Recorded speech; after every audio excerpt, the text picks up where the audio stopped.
لوگ جب شادی کی عمر ہو جاتی ہے اور والدین توجہ نہیں دے رہے ہوتے، یا کوئی رشتہ نہیں آ رہا ہوتا، یا پسند کا رشتہ نہیں آ رہا، تو ہوتا کیا ہے، نتائج کیا نکلتے ہیں؟ نبی صلی اللہ علیہ وسلم نے اس کا حل کیا بتایا؟ جس کی شادی نہ ہو اور اس کی خواہش نفس بڑی ہوئی ہو اور وہ حرام کی طرف مائل ہونے سے بھی ڈرتا ہو، کیونکہ بعض لوگ پھر کہتے ہیں کہ ٹھیک ہے، اگر شادی نہیں ہوئی تو ہم نہیں انسان، ہماری نہیں خواہشات، ہمیں بھی حق ہے، اور اگر حلال طریقے سے نہیں تو ٹھیک ہے، ہم حرام راستے سے اپنی خواہشات پوری کر لیتے ہیں۔ ایسے لوگوں کو کیا حل بتایا گیا؟ روزہ۔ تو ہر شخص اپنے بارے میں خوب جانتا ہے، کچھ چیزیں ایسی ہیں جو آپ کسی سے ذکر بھی نہیں کر سکتے کہ آپ کے اندر کیا طوفان مچا ہوا ہے، نہ آپ اپنی ماں کو بتا سکتے، نہ کسی دوست کو، نہ کسی کو بھی ذکر نہیں کر سکتے۔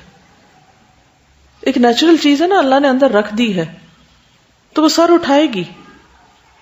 تو اس صورت میں پھر اس کا کیا حل؟ یہ ہے کہ ہم ہر ایک سے انتقام لیتے رہیں، ماں باپ کے ساتھ بدتمیزی کریں کہ وہ شادی کیوں نہیں کر رہے، یا لوگوں کو برا بھلا کہیں کہ جو آ کے رشتہ دیکھ کے چلے جاتے ہیں اور کوئی فیصلہ نہیں کرتے۔ کس کو بلیم کریں؟ ہر چیز کا ایک وقت ہے، کوئی اور وجہ بھی ہو سکتی ہے۔